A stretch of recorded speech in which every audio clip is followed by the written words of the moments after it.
இனி உன் வாழ்க்கையில அவமானம் உண்டாகாது.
குடியிருப்பீர்கள்.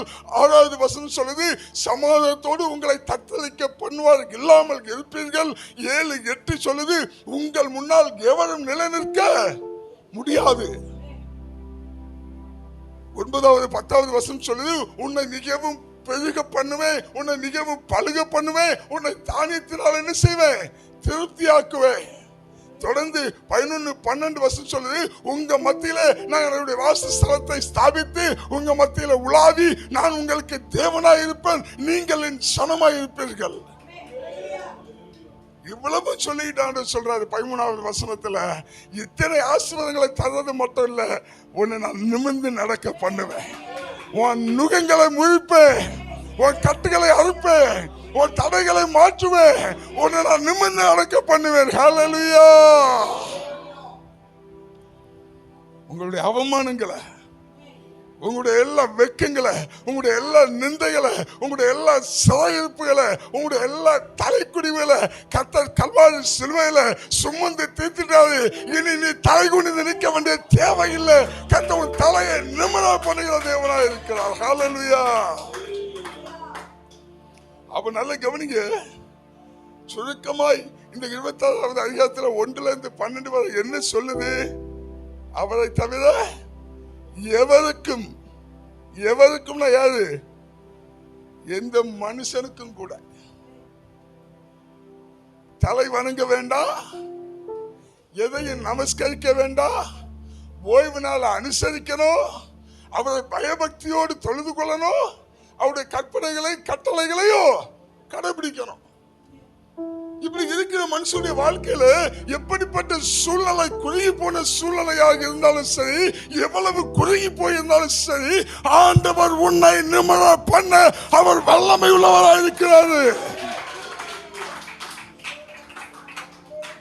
கவனிங்க, அவருடைய வல்லமை உங்க மேல கடந்து வரும். விசுவாசிக்கிற தேவ பிள்ளையே, அவருடைய வல்லமை உன் மேல கடந்து வரும். உன் கட்டுகளை அறுக்கும், உன் நுகங்களை முறிக்கும், உன் தலையை நிமிர பண்ணும் அவருடைய வல்லமை.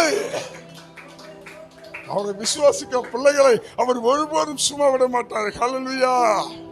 இந்த லூக்கா புஸ்தகம் 13வது அதிகாரத்தில் 10வது வசனம் முதல் 13வது வசனம் வரைக்கும் வாசிக்கும் போது நல்ல கவனிங்க. இயேசு ஜெப ஆலயத்தில் போதகம் பண்ணி கொண்டிருக்கிறார். இயேசு ஜெப ஆலயத்தில் போதகம் பண்ணி கொண்டிருக்கும் போது அங்கே ஒரு ஸ்திரீ இருக்கிறாள். அந்த ஸ்திரீ 18 வருஷமாய் பிசாசினால் பிடிக்கப்பட்டு எவ்வளவேனும் நிமிர முடியாத கூனியாய் இருக்கிறாள். பாருங்க, இந்த ஸ்திரீயுடைய வாழ்க்கையில 18 வருஷமா பிசாசு கட்டி வைத்திருக்கிறான். 18 வருஷமாய் கட்டப்பட்டிருக்கிறவள் இந்த ஸ்திரீயால என்ன செய்ய முடியும்னா, எல்லா இடத்துக்கும் குனிந்து குனிந்து தள்ளாடி தள்ளாடி தான் செல்ல முடியும். இவளால நிமிர்ந்து செல்ல முடியாது. 18 வருஷம் கூனி குறுகி போயிருக்கிறா. உடைய வாழ்க்கையில நிமிர்ந்து பார்க்க சூழ்நிலை இல்ல. ஏன்னா பிசாசு 18 வருஷமா நினைச்சிருக்கிறான், இந்த ஸ்திரீயை கட்டி வைத்திருக்கிறான். கவனிங்க, இயேசு அங்கு போதகம் பண்ணி கொண்டிருக்கும் போது இந்த ஸ்திரீயை பார்த்தார். இந்த ஸ்திரீ கூடி போய் இருக்கிறதை பார்த்தார். அந்த ஸ்திரீயை ஆண்டவர் கூப்பிட்டாருங்க. ஏன் தெரியுமா? இந்த ஸ்திரீ தன்னுடைய பலகீனத்தை ஒருபோதும் காரணம் காட்டவே இல்லை. ஆலயத்துக்கு வருவது, தேவனை தொழுது கொள்வது, தேவனுடைய வார்த்தைகளை கேட்பது, தேவ சமூகத்தில் காத்திருப்பது, எந்த காரியத்துக்கும் இந்த ஸ்திரீயுடைய கூணு என்ன செய்யல, ஒரு காரணமா இல்ல. கூனிதான், எலும்பி நடக்க முடியலதான், தள்ளாடி தள்ளாடி தான் நடக்கலாம். ஆனாலும் தேவ சமூகத்துக்கு வாஞ்சை உள்ளவளாக இருந்தா. ஹல்லேலூயா. வார்த்தைகளை விசுவாசிக்கிறவளாக இருந்தா, தேவனை விசுவாசிக்கிறவளாக இருந்தா, தேவ கட்டளைகளுக்கு, தேவ நியமங்களுக்கு, தேவனுடைய கற்பனைகளுக்கு கீழ்ப்படுகிறவளாக இருந்தா. ஹல்லேலூயா. வசனம் சொல்லுது, இவளும் ஆபிரகாமின் குமாரத்தியாம். அப்ப யாரு? விசுவாச குமாரத்தி, உங்களை மாதிரி. நல்ல கவனிங்க, அங்க வசனம் சொல்லுது, ஆண்டவர் கூப்பிட்டாராம், கையை வைக்கல, அவர் கைகளை வைத்தார். ஆண்டவர் என்ன செஞ்சாரா? கைகளை வைத்தார். கைகளை வைத்தார்னா எப்படி? அந்த ஸ்திரீயை பார்த்து ஆண்டவருடைய விசுவாசத்தை, அவருடைய வாஞ்சையை, அவருடைய தாகத்தை பார்த்து இரண்டு கைகளையும் அந்த ஸ்திரீ மேல வைத்தால், வைத்த மாத்திரத்திலே அந்த ஸ்திரீ எழுந்து நின்றார். ஹல்லேலூயா. அன்பான தேவ பிள்ளையே, தேவ சமூகத்தில் நீங்க விசுவாசம் உள்ளவர்களாய், வாஞ்சை உள்ளவர்களாய், தேவன் மேல அதிகமான அன்பு உள்ளவர்களாய், தேவ சத்தத்தை கேட்க கீழ்ப்படிச்சு காத்திருக்கிற பிள்ளைகளாய் இருப்பீங்கன்னா, கர்த்தர் ஒரு கரத்தை உங்க மேல வைக்க மாட்டாரு, 2 கரத்தை உங்க மேல அவர் வைக்க வாஞ்சை உள்ளவராய் இருக்கிறார். 2 கரத்தை அவர் உங்க மேல வைப்பார். எந்த இடத்துல கூனி குறுகி போய் நின்னீங்களோ அந்த இடத்துல நீங்க நிமிர்ந்து நடக்க செய்வார். ஹல்லேலூயா. நல்லா கவனிங்க, இந்த அம்மாவை எல்லாரும் எப்படி கூப்பிட்டுருப்பாங்க? பேர் வேதத்துல குறிப்பிடப்படல. ஒரு ஸ்திரீ அவள் கூனியாக இருந்தாள். அப்ப எல்லாரும் எப்படி கூப்பிட்டுருப்பாங்க? கூனின்னு கூப்பிட்டுருப்பாங்கல்ல. இப்ப பாருங்க, வரும்போது தள்ளாடி குனிக்கிட்டே தான் வந்தா.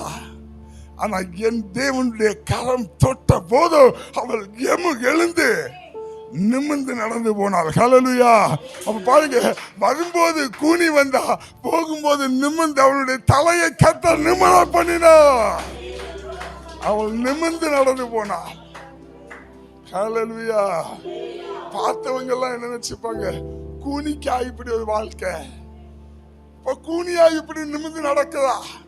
அன்பான தேவ பிள்ளையே, உன் வாழ்க்கையில சில சூழ்நிலைகள் உன்னை குறுகி போக செய்திருக்கலாம், நீ கூனி போய் இருக்கலாம். கர்த்தர் மாலை வேளையில இந்த டிசம்பர் வாக்குத்தத்தமாய் உங்களுக்கு சொல்றாரு, எந்தெந்த இடத்துல கூனி குறுகி போய் நிற்கிறாயோ அந்த இடத்துல எல்லாம் உன்னை நான் நிமிர பண்ணுவேன் என்று சொல்றேன். உங்களை நிமிர பண்ணாம விட மாட்டாரு. உங்க சூழ்நிலை என்னவா இருந்தாலும் பாருங்க, இந்த அம்மாவுடைய, இந்த கூனி விழுந்த அம்மாவுடைய எல்லா சூழ்நிலைகளையும் யாருக்கு தெரியும்னா, யாருக்கு தெரியாதுங்க. ஏதோ ஊந்து வந்தது மாதிரி கூனி குறுகி சர்ச்சைக்கு வராங்க, யாருக்கு தெரியாது. ஆனா என் தேவனுக்கு தெரியுங்க. நம்மளுடைய சூழ்நிலை எல்லாம் தேவனுக்கு தெரியும். ஒருவேளை உங்களை சுத்தி இருக்கிற மனுஷர்கள் யாருக்கு வேணாலும் உங்க நிலைமை தெரியாம இருக்கலாம், ஆனா என் தேவனுக்கு ஒருபோதும் தெரியாம இல்லை. அவர் சகலத்தையும் காண்கிறவராக இருக்கிறாரு, உன்னுடைய சூழ்நிலைகளை காண்கிறவராக இருக்கிறாரு. ஆனபடினால எந்த இடத்துல நீங்க குறுகி போய் நிற்கிறீங்களோ, எந்த இடத்துல கூடி போய் நிற்கிறீங்களோ, அந்த இடத்துல கர்த்தர் உங்களுடைய தலையை நிமிர பண்ணுவார், உங்களை நிமிர்ந்து நடக்க செய்வார். அதை யாராலையும் மாற்ற முடியாது. ஹல்லேலூயா. நல்லா கவனிங்க, வாழ்க்கையே கூனி போச்சு. 18 வருஷம் இந்த அம்மாவுடைய கட்டுகளை கர்த்தர் உடைக்க செய்தார்.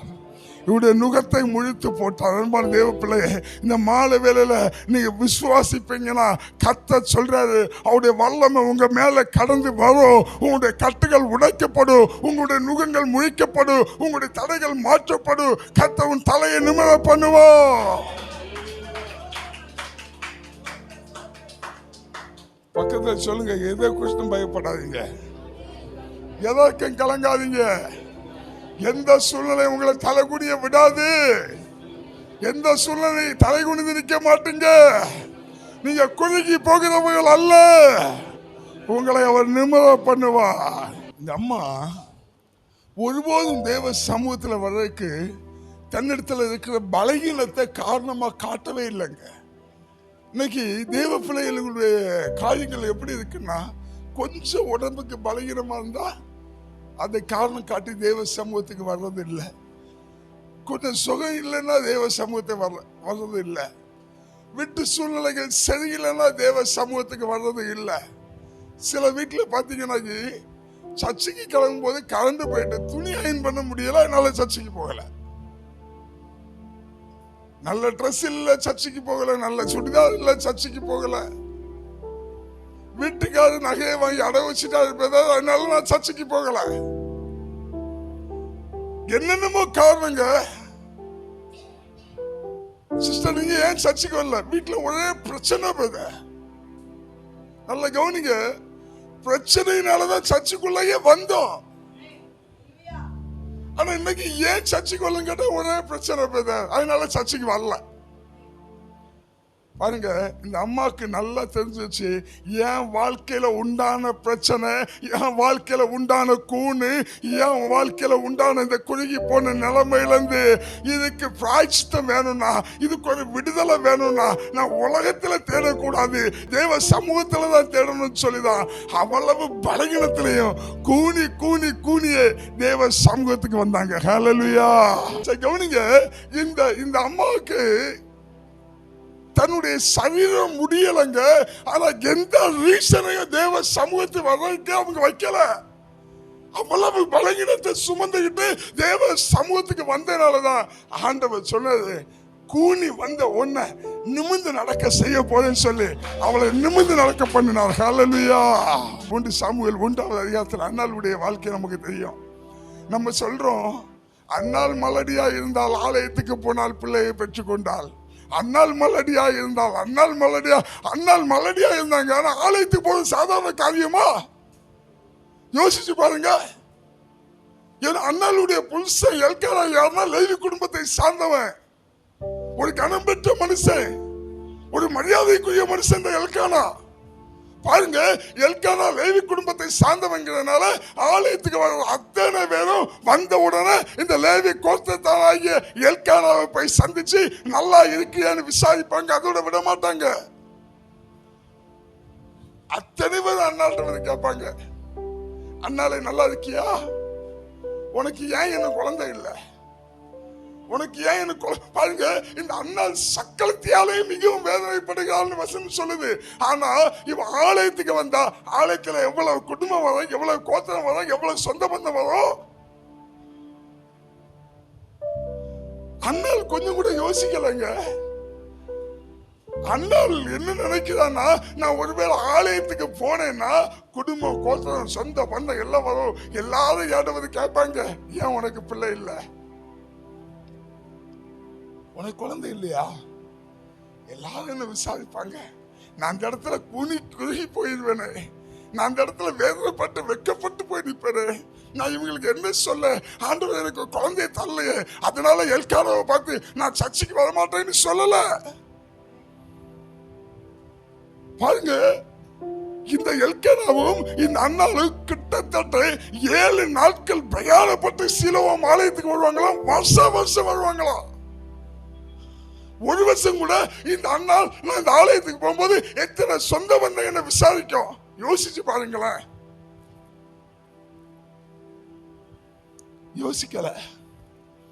அவளுக்கு தெரியும், என் வாழ்க்கைக்கு உண்டான பிரச்சனைகளுக்கான அங்கீகாரம், என் வாழ்க்கையில உண்டான பிரச்சனைக்கான விடுதலை தேவ சமூகத்துல தான் கிடைக்குங்கிறது இந்த அண்ணாளுக்கு நல்லா தெரியுங்க. அதனாலதான் அத்தனை தலைகுனிவு, அத்தனை வெட்கங்கள், அத்தனை நிந்தங்கள், அத்தனை அவமானங்களை சுமந்து கூனி குறுகி போய் இந்த சீலோவாம் ஆலயத்துக்குள்ள வந்தா. ஆனா அங்க தேவன் சொன்னாரு, அண்ணாளை பார்த்து சமாதானத்தோடு போ, சமாதானத்தோடு போ, உனக்கு ஒரு ஆம்பளை கொடுப்பேன்னு சொல்லி பாருங்க. கூனி குறுகி போனவள் தலை நிமிர்ந்து வெளியே வரும்படியாக கர்த்தர் கிருபை செய்தார். பாருங்க, இந்த அண்ணாளை குறித்து எத்தனையோ பேர் இகழ்ந்தாங்க. இவளுக்கு குழந்தை இல்லை, இவளுக்கு குழந்தை இல்லைன்னு சொல்லி எத்தனையோ பேர் இகழ்ந்தாங்க. இவளுக்குள்ளால இருக்கிற ஒரு குறைய சுட்டி காட்டினாங்க. இவ கூனி குறுகிதான் போனா. ஆனா எத்தனை பேர் இகழ்ந்தாங்களோ அத்தனை பேரும் அண்ணாளை புகழ்ந்தார்கள். புகழும்படியாய் கர்த்தர் அண்ணாளுடைய தலையை நிமிர பண்ணினார். ஹல்லேலூயா. இன்னைக்கு லாஜிக் எப்படி தெரியுமா? நமக்கெல்லாம் ஆண்டவர் எனக்கு ஒரு குழந்தையை தந்தால் நான் ஆலயத்துக்கு வர்றதுக்கே குழந்தை கொடுக்கணுமா? ஆண்டவர் எனக்கு ஒரு வேலை காரியத்தை வாய்க்க பண்ணினால் நான் ஆலயத்துக்கு வருவேன். ஆண்டவர் எனக்கு திருமண காரியத்தை ஒழுங்கு செய்தால் நான் ஆண்டவருக்கு வருவேன், என் ஆலயத்துக்கு வருவேன். ஆண்டவனுடைய தொழில் காரியத்தை ஒழுங்கு செய்தால், என் பிள்ளை +2 டாக்டர் படிக்கிற அளவுக்கு படிப்புல மார்க் கிடைச்சா நான் ஆலயத்துக்கு வருவேன். நான் என்ன சொல்றேன்னா, பாதாளம் நல்ல வாயை பழந்துகிட்டு இருக்கு, நீ ஆலயத்துக்கு வரவே வேண்டாங்க போய் சேர்ந்தது. நம்ம அவரை தொழுது கொள்ளும் போது, நம்மை அவரை நமஸ்கரிக்கும் போது, நம்ம சமூகத்தில் விழும்போது, அவரே கதிர் அவரை பிடித்துக் கொள்ளும் போது கர்த்தர் ஆசீர்வதிப்பார். தலை குனிந்து போன இடத்துல உன் தலையை நிமிர பண்ணுவாரு. அவர் உன்னை உயர்த்துவாரு, உன்னை சிங்காசனத்துல கொண்டு வைப்பாருங்க. ஏன்னா இந்த அண்ணால அத்தனை பேர் அவமானமா பார்த்தாங்க. ஆனா தான் முதல் பெயர்சேபா வரைக்கும் பேசப்படத்தக்கதான ஒரு மகா பெரிய தீர்க்கதரிசியை இந்த அண்ணாளுடைய கர்ப்பத்திலிருந்து கர்த்தர் உதயமாக செய்தார். எந்தெந்த இடத்துல அவமானப்பட்டு போய் நிற்கிறோ அங்க கர்த்தர் உங்களுக்குள்ளால சில காரியங்களை உதயமாக செய்வார், உதயமாக செய்வார். அது அநேகத்துக்கு பலன் கொடுக்கிறதா இருக்கும். எந்தெந்த இடத்துல உனக்கு இகழ்ச்சி உண்டாச்சோ அங்கெல்லாம் உனக்கு புகழ்ச்சி உண்டாகும். பக்கத்துல சொல்லுங்க, சிலர் உங்களை இகழ்ந்து கொண்டிருக்காங்களா? சிலர் உங்களை பரியாசம் பண்றாங்களா? சிலர் உங்களை வேதனைப்படுத்துறாங்களா? உங்களுக்கு ஒரு புகழ்ச்சி இருக்குது. நல்லா சொல்லுங்களேன், உங்களுக்கு ஒரு புகழ்ச்சி இருக்குது. நிச்சயமாய் சொல்றேன், உங்களுடைய தலையை நிமிர பண்ணுவார். உங்களை நிமிர்ந்து நடக்க செய்வார். அந்த மாற்றமே இல்லை. நல்ல கவனிங்க. அன்னாலை தேவன் நிமிர செய்தார். கூனி குறுகி போன வாழ்க்கையை தலை நிமிர்ந்து நடக்க செய்த தேவன் அவர். ஹல்லேலூயா. அது மட்டும் இல்ல, நம்ம சும்மா நிசாரமா சொல்லுவோம் யோசேப்புடைய வாழ்க்கையை பார்த்தீங்கன்னா, நல்ல கவனிங்க. யோசேப்பு சிறைச்சாலைக்குள்ளால குமிழி கொண்டிருக்கிறான். யோசேப்பு மேல சூட்டப்பட்ட அந்த குற்றம் என்னன்னு கேட்டீங்கன்னா, 2 பேர்த்த கொலை பண்ணிட்டான். எகிப்துக்குள்ளால போத்திபாருடைய வீட்டுல வேலை செஞ்ச 2 பேர்த்துக்கு அடிச்சு மண்டையை கீறி விட்டான். அந்த குற்றம் அல்ல. போத்திபாருடைய நகையெல்லாம் திருடிட்டு போயிட்டான். அந்த குற்றம் அல்ல. என்ன குற்றம்? பாலியல் குற்றம். ஜெயிலுக்குள்ளால பொதுவாக ஒரு காரியத்தை நான் உங்களோட ஷேர் பண்றேன். ஜெயிலுக்குள்ளால ரொம்ப மரியாதை இருக்கிறது யாருக்குன்னா, கொலைகேசில் இருக்கிறவனுக்கு மரியாதை இருக்கும். 2வது மரியாதை யாருக்குன்னா, அடிப்படை கேஸில் போனவனுக்கு மரியாதை இருக்கும். பின்ன மற்ற கேஸ்ல இருக்கிறவங்க, கடன் வாங்கிட்டு போனவனுக்கு மரியாதை இருக்கும். கடன் பிரச்சனைனால ஜெயில இருக்கிறவனுக்கு மரியாதை இருக்கும். மரியாதையே இல்லாதது அதே களவு கேஸ்ல போனவனுக்கு மரியாதை கிடையாது ஜெயிலுக்குள்ள.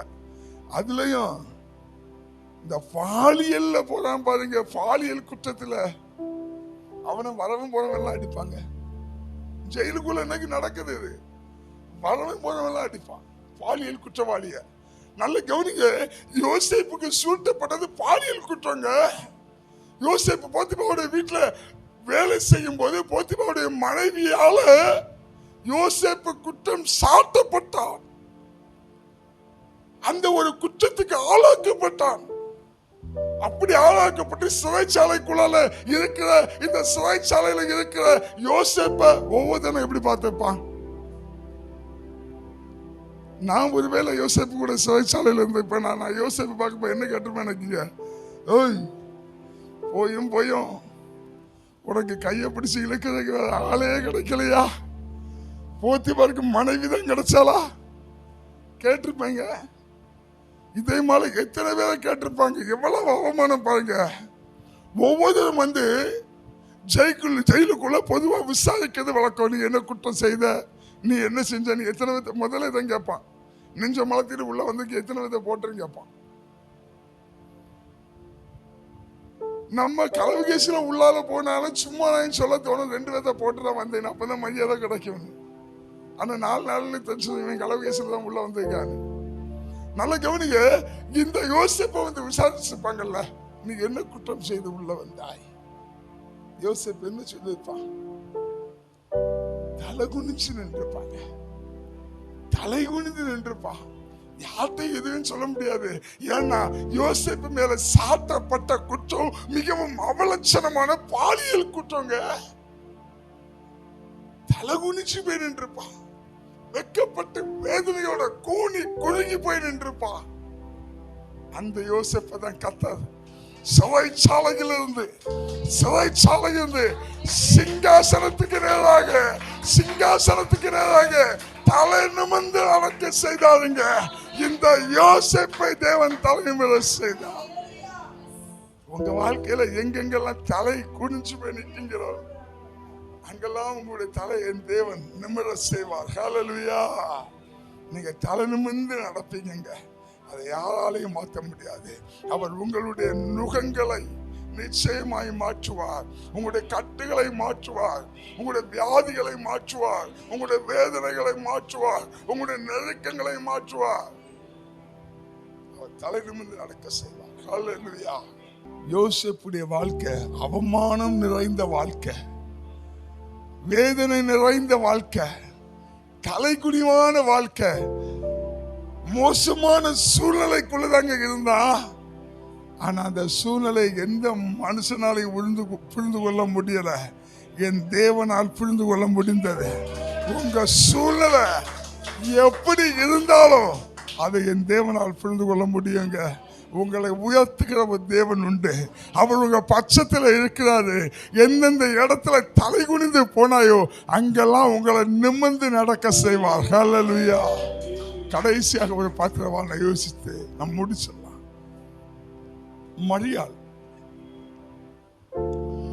மரியாள் விபச்சாரத்தில் கையும் மெய்யுமாய் பிடிப்பட்டவள். இந்த மரியாளை கல்லறியும்படியாக கொண்டு விட்டிருக்காங்க. இப்போ மரியாள் நடுவில் நிற்காங்க. சுத்தி நிக்கிறவங்க எல்லாம் கையில என்ன வச்சிருக்காங்கன்னா கல்லு வச்சிருக்காங்க. நல்லா கவனிங்க. எல்லாரும் கல்லுகளை எடுத்து வச்சிருக்கிறாங்க. இப்ப எல்லாரும் கல்லறிய போறாங்க. இந்த மரியாளுடைய நிலைமை என்னன்னா, யாருடைய முகத்தை நிமிர்ந்து பார்க்க முடியல. கேவலப்பட்டு வெக்கப்பட்டு, ஏன்னா மோசமான தொழில பிடிச்சிருக்காங்க. இந்த உலகத்தால் அங்கீகரிக்கப்படாத ஒரு காரியத்தை செய்து அதுல பிடிபட்டிருக்காங்க. கேவலப்பட்டு வேதனைப்பட்டு எல்லாரும் முன்னாடி நிந்திக்கப்பட்டு, இனி வாழ்வு முடிஞ்சு போச்சு, இனி என் வாழ்க்கை இல்ல, இந்த சாபம் என் மேல வந்து அமர்ந்துருச்சு, என்ன எல்லாரும் கல்லெறிந்து கொல்ல போறாங்கன்னு சொல்லி தலை குனிந்து நிற்கும் போது என் இயேசு அங்க வந்தாருங்க. நல்ல கவனிங்க. இந்த தலை குனிந்த மரியாளுடைய தலையை நிமிர பண்ணும்படியாக என் இயேசு தலை குனிந்தார். என் இயேசு குனிந்தார், அவள் நிமிர்ந்தாள். என் இயேசு குனிந்தார், அவள் நிமிர்ந்தாள். நல்ல கவனிங்க. என் இயேசு குனிந்ததை விட விடல. அவர் என்ன செய்தார்னா எழுத ஆரம்பிச்சாருங்க. எழுத ஆரம்பிக்க ஆரம்பிக்க ஆரம்பிக்க ஒவ்வொரு கையில இந்த கல்கள் கீழே விழ ஆரம்பிச்சிச்சு. பாருங்க, இவர் எழுதினாரு, எல்லாவனும் கல்ல கீழே போட்டுட்டான்.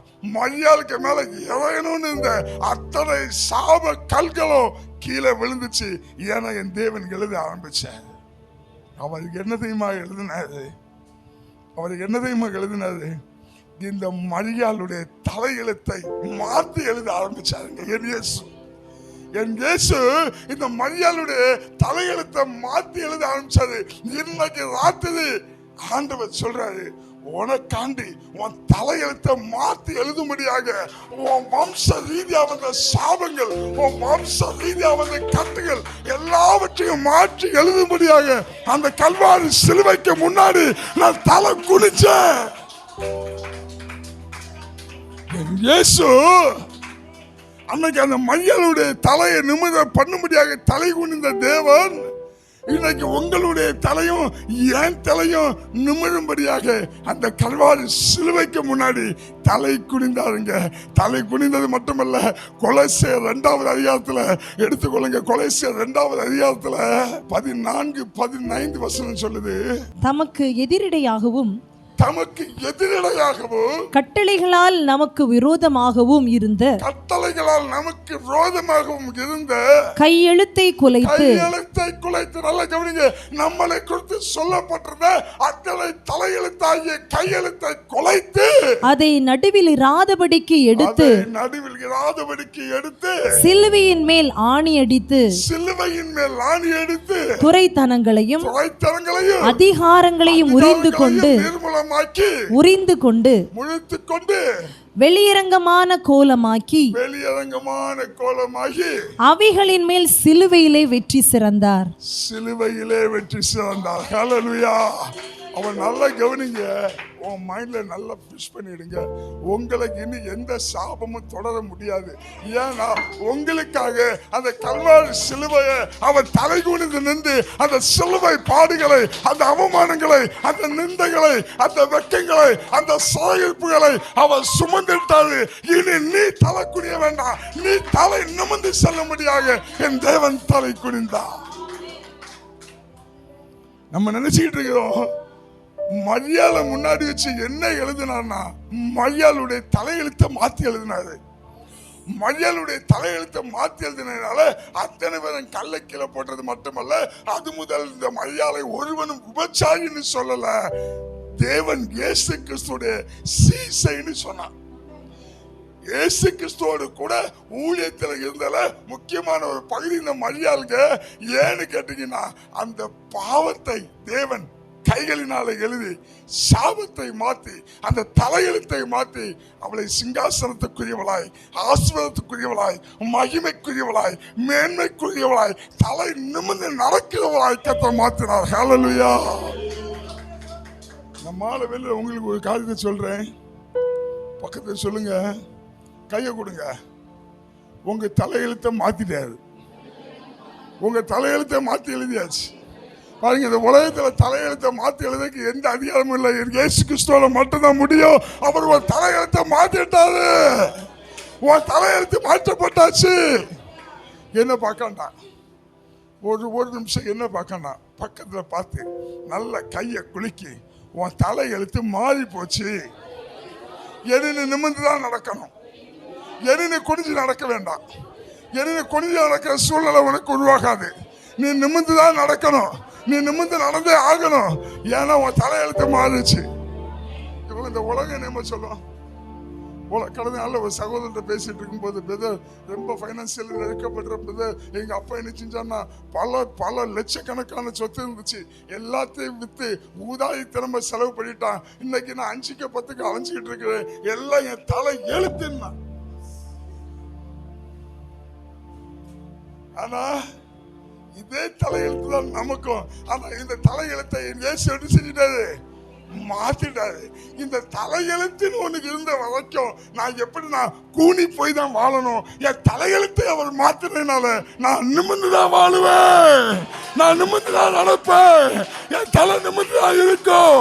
எப்படி யோசிப்படி அழிகட்டு எலும்பு நின்றுச்சோ அதே போல நான் நிமிர்ந்து நடப்பேன். பாருங்க, யோசேப்புக்கு ஆண்டவர் சொன்னாரு, உன் அழிக்கட்டு நிமிர்ந்து நிற்கும், மற்ற உன் சகோதரி அழிக்கட்டெல்லாம் தலைவணங்கி நிற்கும்னு. தலைவணங்கி நின்னது யோசேப்புடைய சகோதரர்களுடைய அழிக்கட்டு மட்டும் இல்ல. ஆண்டவருடைய வார்த்தை உங்க மேல நிறைவேறும் போது உன் தலையை நான் நிமிர பண்ணுவேன். உன் அழிக்கட்டு தலை நிமிர்ந்து நிற்கும். தலை நிமிர்ந்து நிற்கிறத உங்க முன்னாடி தலை வணங்கி நிற்கிறது உங்க சகோதரர்கள் மட்டுமல்ல. யோசேப்பு தலை நிமிர்ந்து நின்னா அவன் சகோதரர்கள் மட்டும் தலைவணங்கலங்க, தேசமே தலைவணங்கிச்சு. தேசமே தலைவணங்கிச்சு. அத்தனை வருஷத்துக்கு முன்னாடி யோசேப்பு தலை நிமிர்ந்து நின்னான்ல, அப்படியே கர்த்தர் உன் தலையை நிமிர பண்ணுவா. உன் தலையை நிமிர பண்ணுவா. உன்னை நிமிர்ந்து நடக்க செய்வா. அவருடைய வல்லமை உன் மேல கடந்து வரும். அவருடைய மகிமை உன் மேல கடந்து வரும். அவருடைய பிரச்சனை உன் மேல கடந்து வரும். அவருடைய கைகள் உன் மேல கடந்து வரும். உன் தடைகளை மாற்றுவா. உன் கட்டுகளை உடைப்பா. உன் நுகங்களை உடைப்பா. உன்னுடைய எல்லா நுகங்களும் உடைந்து போகும். கர்த்தர் உன் தலையை நிமிர பண்ணுவா. உன்னை நிமிர்ந்து நடக்க பண்ணுவா.